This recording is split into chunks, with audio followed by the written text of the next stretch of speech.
Hello tout le monde. Aujourd'hui ça va être une vidéo update. Donc du coup je vais vous expliquer la suite de ma transition, ce qu'il y a eu ces derniers mois, parce que c'est vrai que ça fait très longtemps que j'ai pas posté de nouvelles vidéos par rapport à ma transition.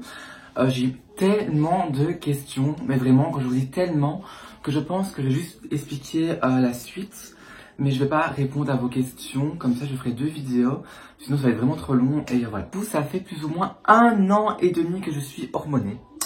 Et oui, ça fait déjà 1 an et demi, ça fait plus ou moins 4 mois je pense que j'ai pu faire de vidéos par rapport à ma transition. En 4 mois il y a eu des changements. Sachez que quand je vous dis, pour se faire hormoner, il faut absolument être suivi, c'est important. Ne prends pas un traitement hormonal si on n'est pas suivi. Il faut avoir un suivi psychologique. Moi il m'a fallu 1 an pour les avoir, c'est pour une raison.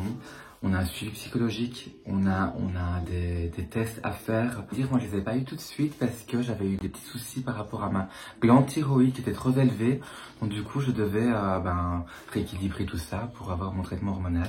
Le traitement hormonal ça change votre manière de penser, votre manière de réfléchir, de voir les choses.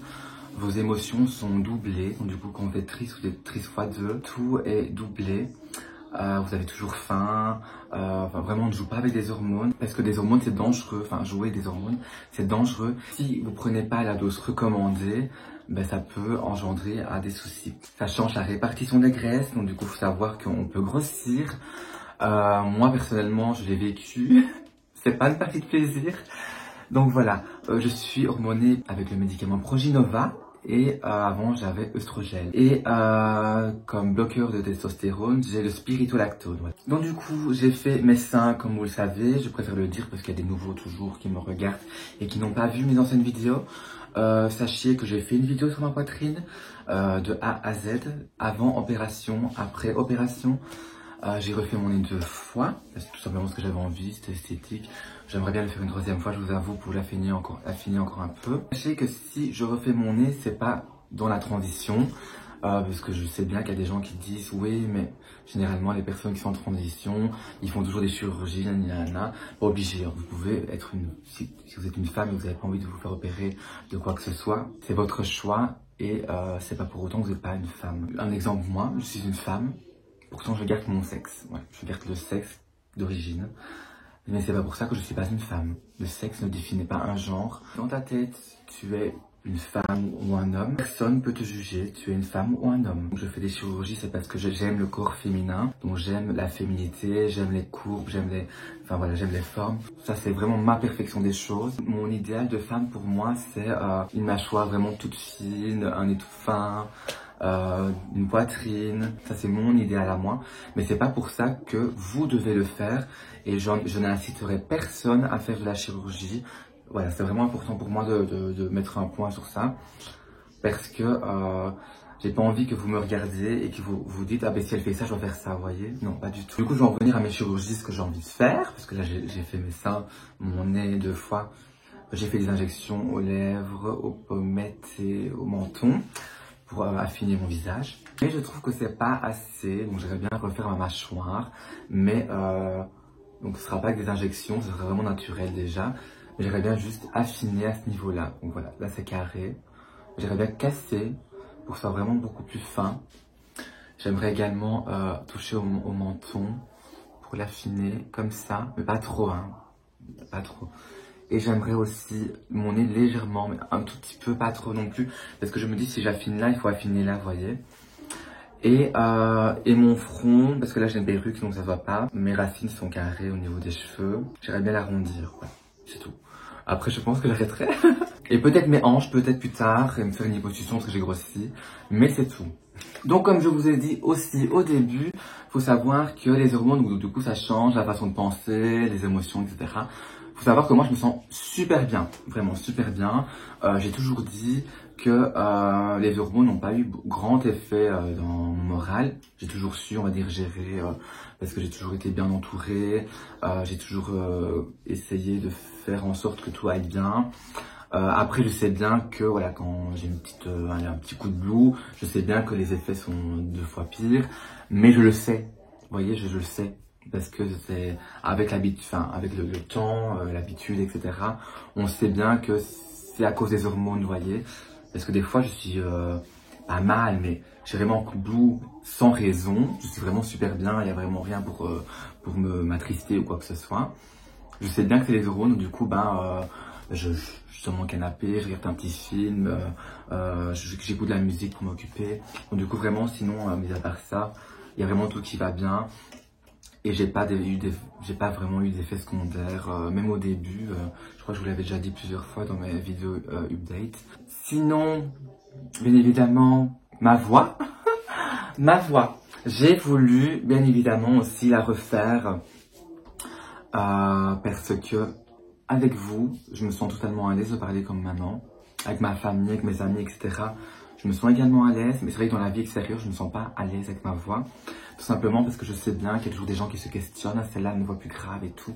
Donc du coup, c'est vrai que j'ai pensé à la refaire, pas pour moi, mais pour les autres. Parce que ça serait moi, je la ferais pas. Donc du coup, j'ai pensé à la faire, mais j'ai changé d'avis.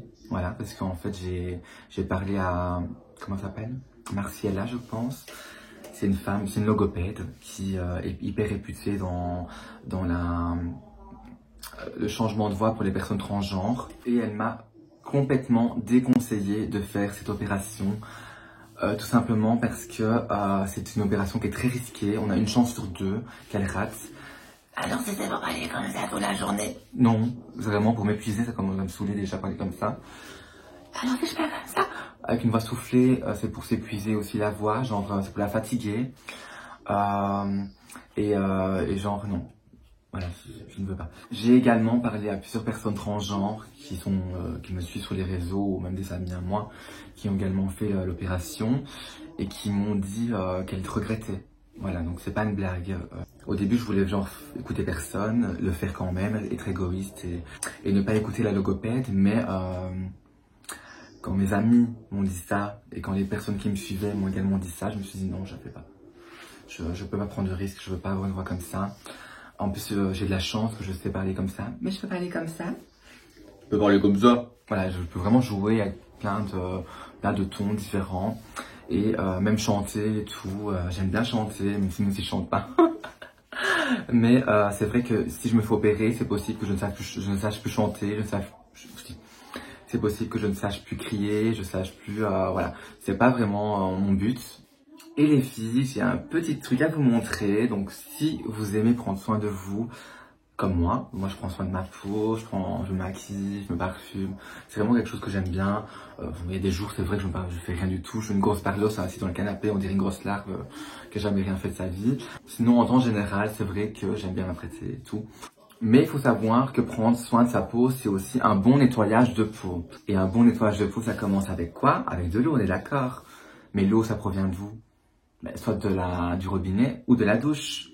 Et ben les filles ou les garçons, mes amis, je suis trop contente, j'ai un truc à vous montrer. Franchement, ça a l'air révolutionnaire, j'ai pas testé. Donc du coup, je vais l'ouvrir avec vous. C'est un pommeau de douche qui change l'eau. Attendez, je vous présente le pommeau de douche. J'étais sûre que j'allais rire en faisant cette scène. Donc en fait, c'est un pommeau de douche, regardez, je l'ouvre avec vous. Franchement, il est pas beau. Non, je rigole, j'exagère. Sérieux. Donc voilà, c'est un pommeau de douche, regardez comme il est vraiment beau. Honnêtement, c'est vrai qu'il a un design assez particulier. En tout cas, moi je le trouve vraiment super beau. Mais je vais le tester aussi avec vous, comme ça vous allez voir comment il fonctionne et vous expliquer les bienfaits. Donc c'est pas un simple pommeau de douche, c'est un pommeau de douche vraiment particulier. Je suis pas un expert dans l'eau, mais vous savez bien que je ne vais pas commencer à faire tout le schéma de d'où vient l'eau, etc. En fonction de l'endroit où on est, il y a des eaux qui sont un peu plus polluées, il y a du calcaire, il y a des bactéries. Il y a plein de choses dans l'eau qu'on ne sait pas, qu'on ne voit pas à l'œil nu, mais qui sont bien évidemment pas très bons pour la peau, pour les cheveux, enfin voilà. Et ça, bien évidemment, on ne fait pas souvent attention.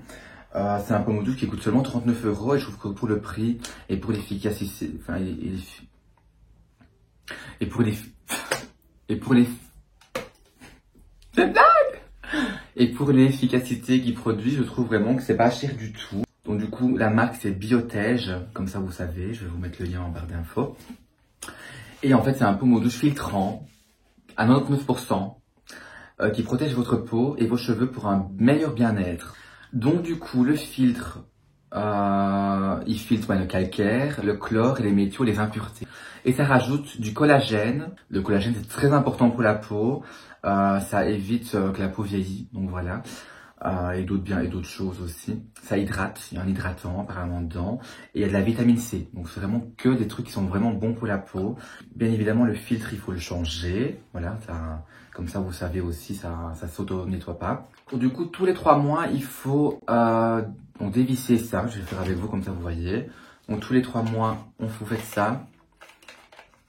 Et vous devez nettoyer la petite grille métallique qui est là. Donc là, simplement, tous les 3 mois.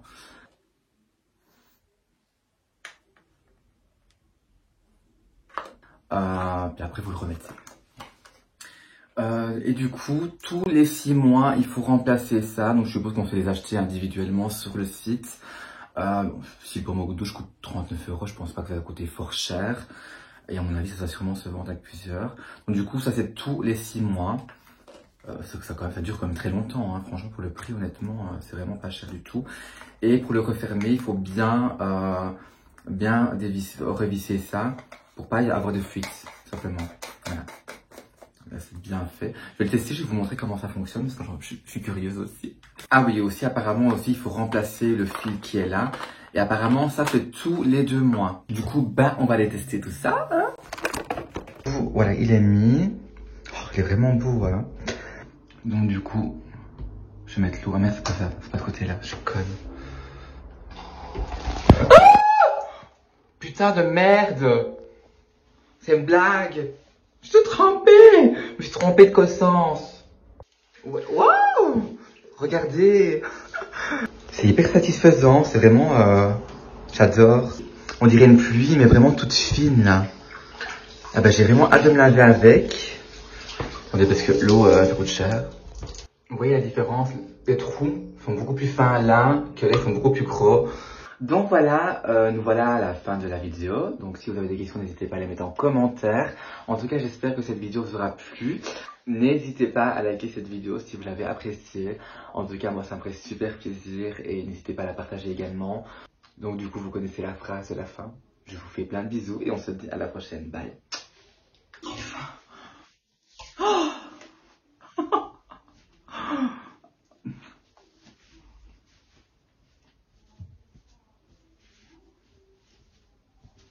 Ouf si, ça fait du bien dans les trucs.